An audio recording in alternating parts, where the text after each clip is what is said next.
내일 일을 위하여 염려하지 말라.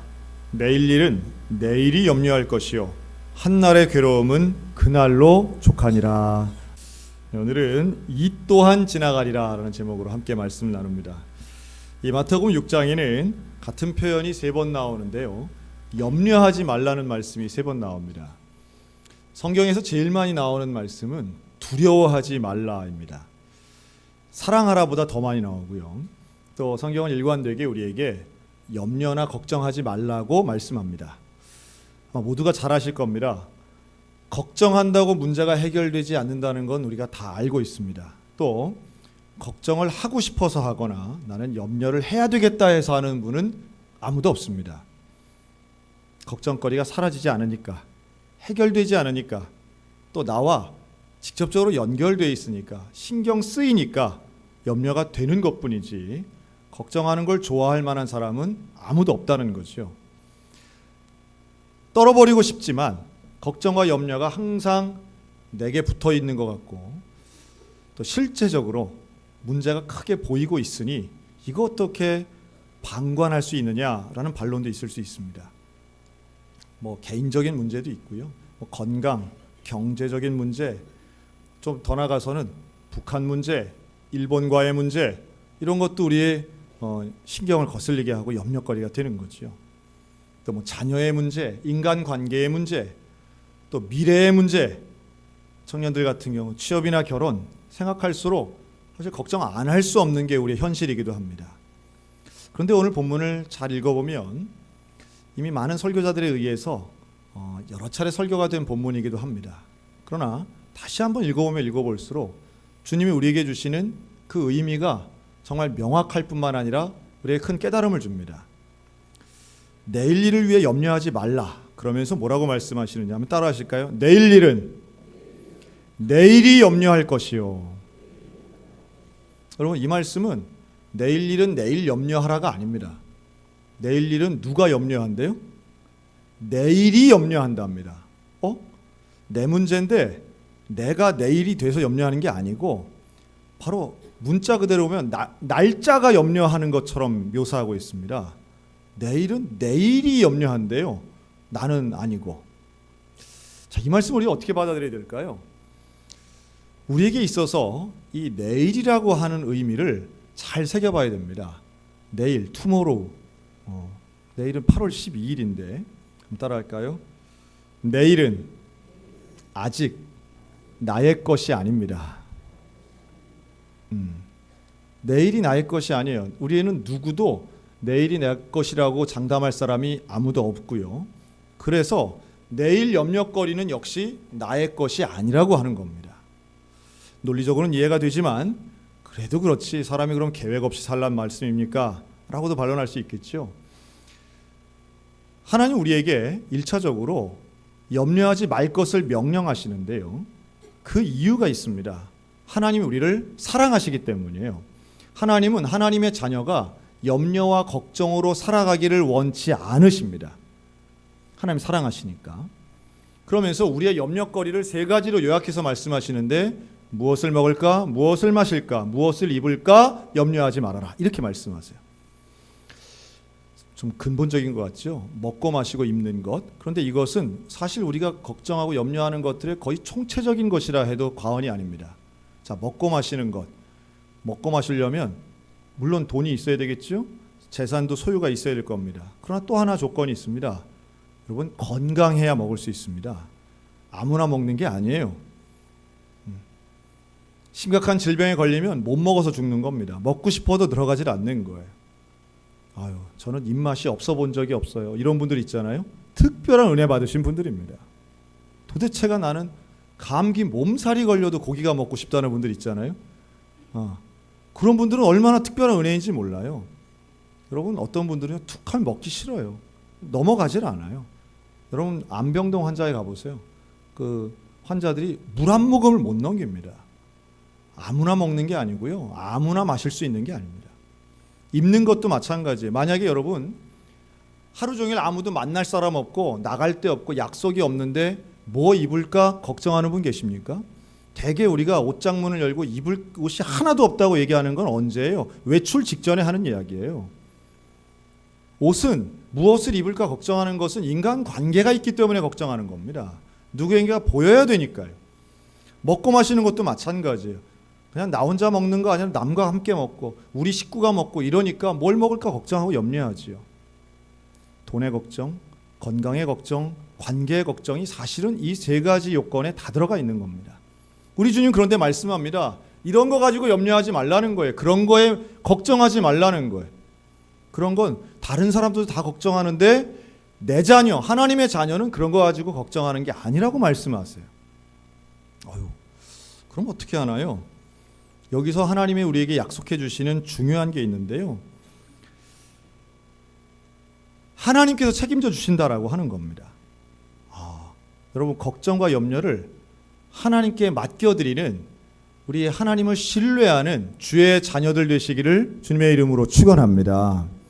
여러분 이게 믿는 우리에게는 자주 듣고 고백하기도 하지만 실제로는 쉽지 않은 거예요.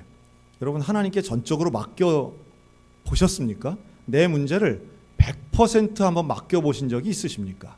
그런데 이게 쉽지 않아요. 왜 쉽지 않느냐 하면 나에겐 나름의 방법이 있거든요. 나에겐 나름의 경험이 있고 나에겐 가능성 있어 보이는 방법들이 보이기 때문에 때로는 하나님도 붙잡고 방법도 붙잡게 됩니다. 그런데 어느 때 기적을 경험하느냐 하면 다른 방법이 없고 하나님밖에는 붙잡을 게 없을 때, 여러분 그럴 때 기적을 경험하게 됩니다. 저는 사실 도시에서 태어나서 도시에서만 생활했습니다. 그래서 어떤 다른 시골이라든가 산골, 어촌 이런 데서 살아본 경험이 없어요. 잠깐씩 가서 그저 며칠씩 방학 때 한 3, 4일씩 가서 있는 거 말고는 별로 없는데요. 그러다 보니까 제가 참 경험이 없었던 것 중에 하나가 신비롭게 보는 게 섬 생활입니다. 섬은 시골과 많이 다릅니다. 산골과 많이 다릅니다. 어떻게 다르냐? 섬은 고립된 곳입니다. 그래서 제가 지난 한 20년 동안 교회 사역을 하면서 특정한 섬을 한 10번 정도 방문을 했습니다. 같은 섬에. 그곳이 이번에 우리가 단기 선교를 다녀왔던 그 문여도라는 섬인데요. 여기를 가려면 지금은 다리가 놓여져서 3년 전부터 다리가 놓여지고 작년부터는 그 다리가 개통이 돼가지고 지금은 배를 타고 가지 않지만 20년 전만 해도 군산에서 배를 타고 2시간을 가야 되는 곳입니다. 그런데요, 거기에서 한 3일이고 4일이고 길게는 한 5일이고 이렇게 있으면서 그 섬 생활을 잠깐씩 제가 했던 거예요. 그런데 참 섬 생활이 왜 특별하냐 하면 섬은 고립되어 있는 거예요. 조금 제가 몰라서 하는 이야기일 수는 있겠으나 산 생활은 급하면 내려오면 됩니다. 그런데 섬 생활은 파도가 치면 나올 수가 없는 거예요. 그 안에서 어쨌든 있어야 되는 거예요. 그 안에서 교통이 단절되고요. 그리고 어떤 섬이든 병원 있는 섬은 없습니다. 제주도 같이 큰 섬 같은 데 다 있겠지만 작은 섬들은 의료시설이 없어요. 그러다 보니 제일 힘들고 어려울 때가 언제냐 하면 아플 때입니다. 아플 때 병원도 없고 약국도 없는 그곳에서 해결해야 되는 거예요. 저희 은지가 아주 어릴 때입니다. 그 증도란 섬에 가가지고 이렇게 놀다가 애가 계단 모서리에 코하고 입술 사이가 딱 찍힌 거예요. 그래서 얘가 찢어진 거예요. 그때 아장아장 걸을 때인데요. 만약 그거 도시에 살았다면, 도시에 있었다면 그래도 쉬운 거 아니죠. 그래도 병원에 갔을 겁니다.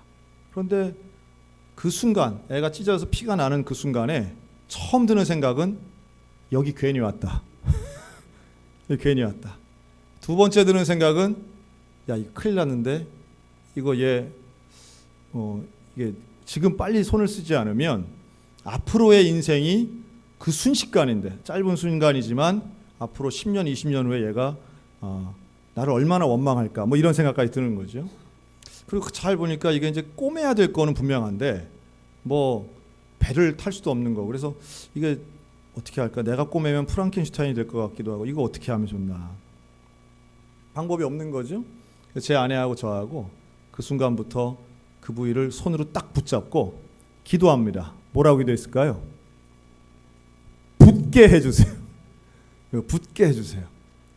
애는 막 피가 흘리고 아프고 막 얼마나 우는지 몰라요. 우는데도 딱 붙잡고 기도하는 거죠.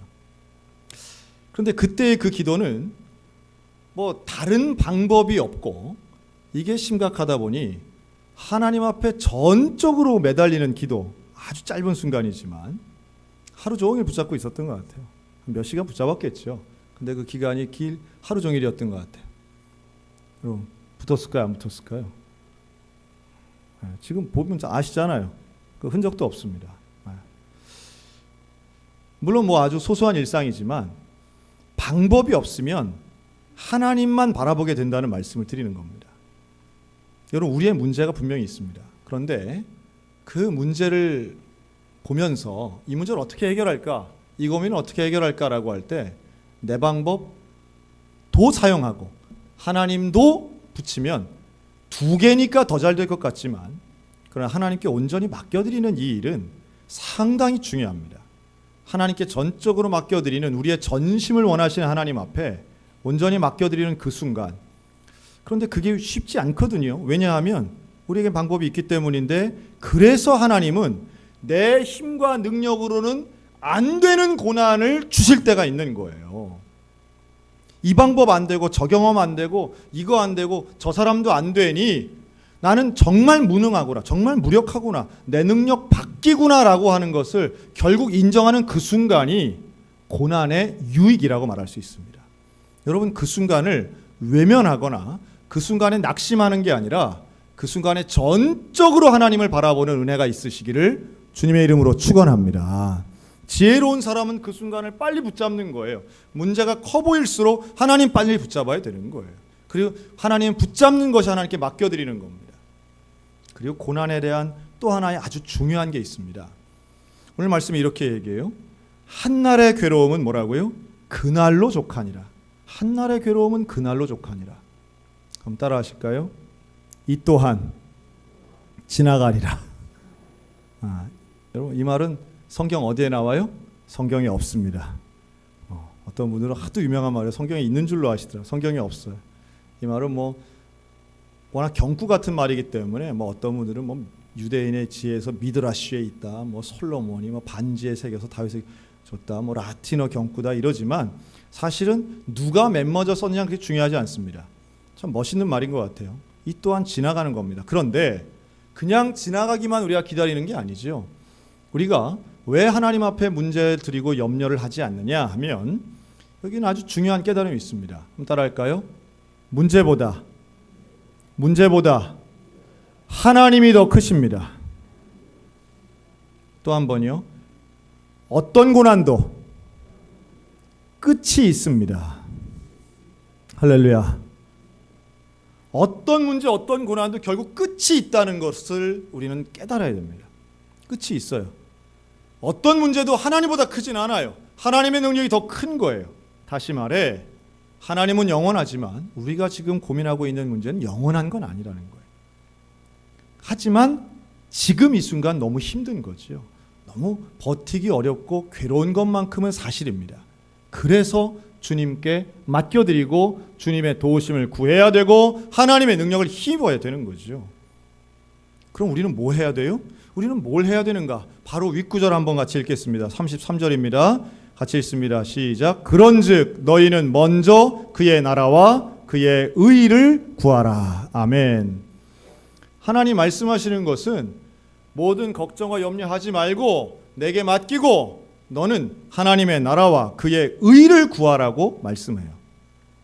여러분, 염려를 선택하지 말고 하나님의 나라와 의를 구하는 믿음의 백성들 되시기를 주님의 이름으로 축원합니다. 지금 하고 있는 고민, 고난 결국 다 지나갑니다. 그런데 그냥 지나가게만 하지 마시고 그 기간 동안에 하나님의 나라를 붙잡으시라는 거예요. 그러면 네가 걱정하고 염려하는 거 다 채워주실 뿐만 아니라 지나고 보면 깨닫게 됩니다. 아, 하나님의 은혜였구나. 아, 하나님의 역사였구나.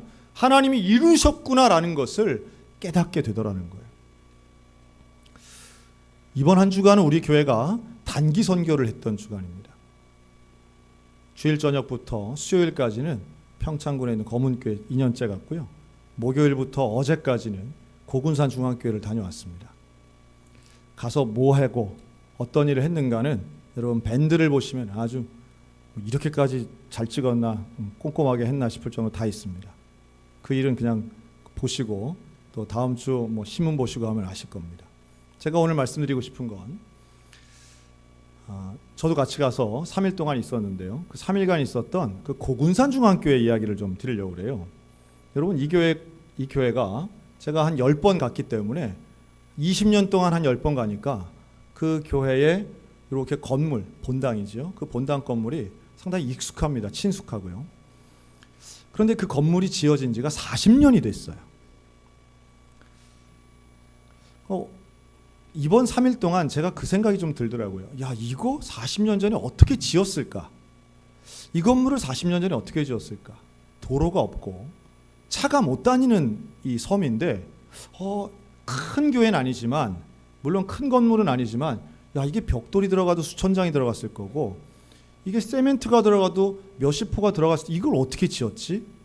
그래서 제가 한번 찾아보고 연구를 해봤어요. 물어보고 인터뷰를 해보고 연락을 해봤습니다. 그랬더니요, 이 고군산 중앙교회가 세워지고 건축된 스토리가 이렇습니다. 1978년도인데요. 서울신학대학을 막 졸업한 최인식 전도사님이 있었어요. 이 최인식 전도사님이 이 결혼식에, 다른 사람 결혼식에 참석하기 위해서 군산 중동교회를 방문합니다.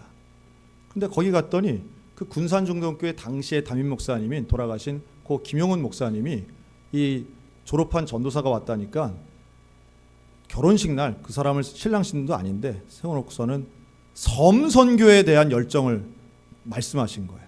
야, 지금 군산 앞바다에 섬이 많은데 그 섬에 목회자 없는 섬이 얼마나 많은지 모른다. 가서 복음을 전해야 된다. 교회를 세워야 된다. 이 말씀을 듣는데 이 최인식 전사님 마음이 뜨거워진 거예요. 그래요? 그럼 저는 한 번도 섬에 가본 적은 없지만 그럼 제가 한번 가서 한번 해보겠습니다. 이런 거예요. 그래서 어느 섬을 갔냐 하면 군산에서 배가 가는 유일한 선유도란 섬에 간 거예요. 선유도에 가서 그 선유도 교회 권사님을 만나가지고 어디에 가서 내가 복음을 전하면 좋겠습니까? 그랬더니 어느 섬을 신시도란 섬을 가라는 거예요. 알겠습니다. 근데 배를 타야 갈 거 아니에요. 배를 어디서 타나 하고 이렇게 선착장을 어슬렁거리는데 어떤 낯선 어부가 1인용 목선이 있습니다. 물고기 잡는 거, 그물 땡기는 거. 그걸 타고 낯선 어부 아저씨가 하나 오더니만 총각 어디 가나? 내가 데려다 주면서 타라 그러더래요. 어디 간다 말도 안 하고 탔는데 어디다 내려다 줬어요? 그 문효도에다 내려다 준 거예요. 이게 뭐 택시가 아니니까 그냥 그분 가는 길에 그냥 태워다, 생전 처음 문효도를 간 거예요. 갈 생각도 없었는데. 근데 당시에 그 문효도는 어땠냐 하면 교회도 없고 목회자도 없었던 섬입니다. 그래서 이분이 가가지고 야, 이게 낯선 곳에 와서 이거 뭘 해야 되나, 아무나 길 가는 사람 붙잡고 뭐라고 물어봤냐 하면 혹시 선생님 이 섬에 예수님 믿는 사람이 있습니까? 그랬다는 거예요. 그랬더니 우리 섬에 한 명 있다고 그러더래요. 한 명. 보니까 권사님도 아니고 집사님도 아니고 성도님이에요. 이분이 혼자 그 섬에서 예수님을 믿고 있는 거예요. 그래서 만나가지고 내가 사실은 전도사인데 여차여차해서 여기까지 왔다고. 그랬더니 이분이 아유 잘 오셨다고, 나는 우리 섬에 목사님 좀 보내달라고, 안 되면 전도사님이라도 보내주시면 좋겠다고 했는데 전도사님이 오신 거예요. 근데 예배당도 없고 집도 없는 거예요. 그래서 구판장 옆에 있는 창고를 말을 해가지고 좀 빌려서 여기서 좀 생활합시다 하고 거기서 살면서 예배를 시작하신 거예요. 그런데 막막한 거죠. 이게 뭐 여자분 한 분하고 이거 어떡하나, 아주머니 한 분하고. 그래서 물어봤대요. 성도님은 어떻게 예수님을 믿게 되셨습니까? 그랬더니 한 10여 년 전에 우리 섬에 이성복 목사님이 오셔서 부흥회를 하셨다는 거예요. 그러니까 일종의 전도 집회죠. 섬을 막 다니면서 전도 집회를 하신 거예요. 이성복 목사님은 참고로 우리 교단의 아주 유명한 부흥사십니다. 그걸 맥을 이어가신 게 이제 우리 이원호 목사님이셨던 거죠. 이성복 목사님 아주 유명하신 분이에요. 우리 공과책에도 나옵니다. 그분이 와서 집회를 할 때 이 섬에서 유일하게 이분 하나가 예수를 믿게 된 거예요. 그리고 혼자 예수 믿고 있는 거예요. 그래요. 알겠습니다. 이 섬과 성도님을 아는 사람이 딱 한 분, 이성복 목사님 한 분 계시는데, 근데 그때 이미 이성복 목사님 돌아가신 거예요. 세월이 지나서 돌아가셨던 거예요. 그래서 이 전도사님이 생각하다 어떻게 하면 좋을까? 그래도 한번 연락이나 해보자 하고 이성복 목사님 사모님께 연락을 드렸답니다. 연락을 드렸는데 이은실 사모님이랑 어렵게 연락이 돼서 전화를 했더니 오라고 하더래요. 그래서 배를 타고 다시 서울로 가서 그 이은실 사모님을 만났답니다. 만났더니 놀랍게도 이 이은실 사모님 뭐라고 얘기하느냐 하면, 내가 지난 15년 동안 그 고군산에 있는 섬들을 위해서 매일마다 기도하고 있습니다. 그리고 그 섬에 목회자가 없는 곳에, 예배당이 없는 곳에 목회자와 교회가 세워지게 해달라고 기도하고 있었는데 내 손잡벌 되는 전도사님 만나서 정말 감사합니다. 그러면서 그 자리에서 전화를 한 통 하더래요. 누구한테 전화했느냐 하면 막내 딸에게 전화한 거예요. 이의숙 권사님에게 전화한 거예요. 근데 이분이 누구냐 하면 신촌성결교회 김동수 장로님 부인이에요. 그 김동수 장로님은 한국 도자기 사장님이에요. 전화를 해서 지금 문여도에 있는 전도사님이 오셨는데 이 예배당을 지려고 하신다. 헌금 좀 해라. 그래서 그 한국 도자기 사모님이 그날로 와가지고 현금을 주시더래요. 근데 얼마를 주셨느냐 하면 50만 원을 주시더래요. 자, 1978년 50만 원은 물론 작은 돈은 아니지만 건물을 지을 만큼 큰 돈은 아니었어요. 그 돈은 생각해보면 여러 가지로 변수를 짜장면값 대입해보면 제가 해봤어요. 했더니 450에서 500만 원 지금 돈으로 조금 더 하면 한 600만 원 정도, 이 정도 되는 겁니다. 그 정도 돈을 받아갖고 온 거예요. 그래도 그 돈이 이 최인식 전사님 표현에 의하면 내 생애 처음으로 만져본 큰 돈이래요. 그걸 가지고 온 거예요. 그리고서는 이 돈은 100% 내가 예배당 세우는 데 쓰겠다. 근데 그 돈 가지고 다 안 되잖아요. 하나님 앞에 기도합니다. 하나님, 나는 돈도 없고 자재도 없고 사람도 없는데 하나님, 하나님의 일을 하려고 하니 주님이 도와주실 줄로 믿습니다. 그리고 왔는데 이제 벽돌이 있어야 될 거 아니에요. 그래서 벽돌을 직접 찍었답니다. 거기에 있는 흙을 가지고 찍었답니다. 근데 가보시면 알겠지만 거기는 흙이 다 진흙이에요. 진흙 가지고 벽돌을 만드는데 몇 장 만든 2,000장을 찍었답니다. 벽돌로 만든 돌은 단단할까요? 부서질까요? 부서집니다. 양생이 안 돼서 부서져가지고 2,000장 만드는 1,000장이 부서졌대. 그래도 안 부서진 거 가지고 어떻게 벽을 쌓았는데 아무래도 이거 했다가는 다 무너져 죽을 것 같더래요. 기도한 거죠. 하나님, 내 능력으로 내가 만들어 봤는데 내 능력 가지고는 안 됩니다. 하나님, 벽돌 주세요. 이 교회가 건축한다는 소식이 보냈던 군산 중동교회 김용훈 목사님에게 들리고 그 목사님이 여러 군데에 야 좀 도와줘야 된다. 그랬더니 그때 이리 삼광교회라는 교회가 있는데 그 삼광교회 집사님 한 분이 벽돌 공장 사장님인 거예요. 내가 제일 비싼 벽돌은 못 줘도 조금 못한 벽돌 내가 줄 수 있습니다. 할렐루야. 그래서 벽돌을 배에다 싣고 온 거예요. 그리고 벽돌뿐 아니라 벽돌 사이에 넣는 몰타르, 그리고 건물에 들어가는 미장 모래까지 배에다 싣고 온 거예요. 자, 두 번째 기적이 일어난 거죠. 그런데 또 한 번 이제 문제가 생긴 거예요. 그 벽돌과 모래를 예배당 건축하는 데까지 가져갈 방법이 없는 거예요. 혼자 그걸 어떻게 하겠어요? 벽돌 2,000장 찍을 때는 자기 친구들, 후배들, 전에 다니던 교회 청년들을 다 불러가지고 뭐 며칠씩 그 먼 길을 와서 자원봉사를 시켰던 거죠. 근데 이 벽돌과 모래가 온 날 그 날짜를 맞출 수가 없는 거예요. 하나님, 이거 어떻게 합니까? 이거 교회 예배당까지 갖고 가야 돼. 안 그러면 비 오면 이거 다 큰일 나는데 이거 어떻게 합니까? 근데 그때 하나님이 또 누구를 보내주셨냐 하면 전진수 선생님을 만나게 하셨는데 이분이 누구냐 하면 문여도 초등학교 교장 선생님이었어요. 이분은 부인이 군산교회 권사님인데 이 교장 선생님은 불신자였어요. 근데 부인 권사님한테 하도 어떻게든 문여도 그 전도사님을 도와줘야 된다고 하도 얘기를 들어서 뭐래도 하나 도와줘야 되겠다 했는데 보니까 그 상황인 거예요.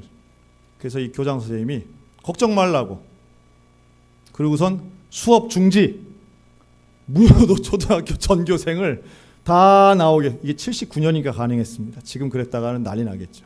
다 나오게 해서 지금이야 전교생이 6명이지 그때는 100명이 넘었답니다. 그 아이들 다 나오게 해서 일렬로 서가지고 한 명도 예수 믿는 애가 없었는데 다 서가지고 걔네들이 벽돌 나르고 걔네들이 모래 나르고 걔네들이 욕하면서 벽돌 나르고 걔네들이 불평하면서 모래 나르고 그런데 걔들을 그래서 최인식 전사님이 걔들 데리고 교회를 세웠다는 거예요. 놀라운 이야기 아닙니까? 어떻게 그런 일이 가능할까?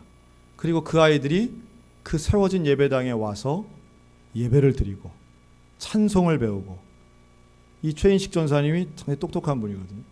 그랬다는 거예요. 야, 그 79년 같으면 저도 초등학교 다니던 시절인데 저는 그렇게 다닐 때 그 벽돌 나르던 소년들이 있었던 거죠. 그렇게 지었습니다. 40년 전에 그렇게 지었던 바로 그 교회죠. 하나님의 일을 하는데 하나님의 나라와 의를 구하는데 제가 물어봤어요. 목사님 그렇게 건물 지을 때 목사님은 뭐 먹고 살았습니까? 제가 그랬어요. 근데 이분 하시는 말씀이 이거예요. 정말로 기억이 안 난대요. 기억이 안 난대요. 나는 월급을 받은 적도 없고 누구한테 사례를 받은 적도 없고 누구 그 섬 주민들 중에는 누구 날 뭐 먹으라고 갖다 준 기억도 없는데 어쨌든 굶어 죽지 않고 나는 받은 돈은 100% 교회를 위해서만 건축을 위해서만 사용한다고 생각하고 했는데 죽지 않고 살고 그 다음에는 결혼도 했다는 거예요. 그 섬에서. 그리고 건축을 한 1년 후에 이 전도사님은 군대를 갑니다. 그러니까 이 군대도 가기 전에 한 거예요. 만 23살 때. 만 23살 총각 전도사가 그 건물을 지은 거예요. 그리고 군대를 갑니다. 군대 안 갈 수 없잖아요. 군목으로 군대를 가서 강원도 양구에서 군 생활을 하십니다. 이 전도사님 고향은 속초와 고성 사람이에요. 고성에서 주로 자랐답니다. 어린 시절에. 그리고선 군 생활, 군목 생활 마치면서 하나님이 길을 열어주시는데 독일로 유학을 가고요. 만 35살이 되던 해 귀국해서 서울신학대학 교수가 됩니다. 이제 지금은 정년 퇴임을 앞두고 있는 시니어 교수고요. 이 최인식 선생님에게 배웠던 제자였던 안창수 목사님이 지금 현재 그 고군산 중앙교회에서 20년째 사역을 하고 있습니다. 물론 저도 그 최인식 교수님에게 배웠고 우리 이명식 목사님도 그 최인식 교수님에게 신학을 배웠습니다. 제가 전화드려서 인사를 드렸어요. 제가 그 교회를 그렇게 여러 번 갔지만 교수님을 통해서 그 교회가 그렇게 젊은 시절 세워졌다는 걸 알고는 있었지만 다시 한번 생각해도 너무 놀라운 일이고 하나님께 드려졌던 젊은 날의 한순간이 하나님께서는 이렇게 기적을 일으키셨네요. 그랬더니 교수님이 그럽니다. 지금까지 내가 살아오면서 그 누구도, 하여튼 뭐 본인 얘기예요. 그 누구도 내게 이것을 질문한 사람이 없었다는 거예요. 어떻게 그걸 그 큰 걸 지었는가를 질문한 사람이 없었는데 저한테 너무 고맙다고 그러시더라고요. 그러면서 그때 이야기를 지금 제가 말한 거는 교수님이 얘기한 10분의 1도 안 됩니다. 얼마나 길게 얼마나 드라마틱하게 얘기하시는지 모르겠어요. 제가 그랬습니다. 하나님 기억하시고 하나님 아시고 하나님 부어주십니다. 마지막 말씀이 그랬습니다. 내가 먹을 것, 내가 입을 것, 내가 마실 것 걱정하지 않고 주의 나라와 의를 구했더니 하나님은 상상도 못했던 일들을 내게 허락해 주셨는데 유학을 열어주시고 교수가 되게 하시고 그분 자녀들이 또 지금 어마어마하게 되셨어요. 그래서 서울신학대학에 최근에도 큰 액수의 장학금을 하셨습니다. 그 모든 것이 물론 다 그렇게만 된다는 건 아니지만 분명한 건 내 먹을 것이 아닌 하나님의 영광을 위해서 헌신하는 사람에게 염려가 서 있을 곳은 없고 결국 모든 것이 다 지나가고 이름도 기억이 안 날 정도로 세상의 세월은 지나가겠으나 그러나 하나님은 우리를 기억하시는 줄로 믿습니다. 제가 단기 선교 마무리에 그런 얘기를 했습니다. 우리가 2박 3일 짧게 만나고 가지만 우리가 만난 무녀도 아이들은 우리 이름도 얼굴도 기억 못할 거다. 10년 지나고 20년 지나면 제가 지금까지 단기 선교를 다녀봐 다 그렇습니다. 우리 1월 달에 필리핀 갔다 왔지만 필리핀 어린애들은 우리 이름도 모릅니다. 얼굴도 잘 기억 안 납니다. 다 지나가는 거예요. 즐거웠던 순간도 지나가고 괴로웠던 순간도 지나갑니다. 그러나 중요한 건 그렇게 지나가는 게 마치 쳇바퀴 도는 것처럼 제자리에 있는 게 아니라 지나가면서도 결국 역사는 진행되고 앞으로 나아가는 하나님의 나라가 분명히 믿음의 성도들을 통해서 이 땅에 도래한다는 사실입니다. 고난은 무의미하지 않습니다. 고난을 통해서 우리는 하나님을 더 깊이 만나고 고난을 통해서 하나님의 뜻을 더 깊이 배울 수 있습니다. 사랑하는 성도 여러분, 우리에게 있는 어려움과 고난을 그냥 지나가게 하지 마시고 하나님을 만나는 기회로 삼으시기를 주님의 이름으로 축원합니다. 그리고 그 살아계신 주님이 우리 가운데 얼마나 사랑의 손길로 붙잡아 주시는지를 깨닫고 믿고 의지하시기를 축원합니다. 주님은 우리 가운데 분명히 역사하시고 우리를 통해서 하나님의 나라를 세우실 것입니다. 그 주님 앞에 모든 걱정과 염려는 다 맡겨드리고 온전히 하나님의 나라를 구하는 믿음의 성도들 다 되시기를 우리 주님의 이름으로 축원합니다.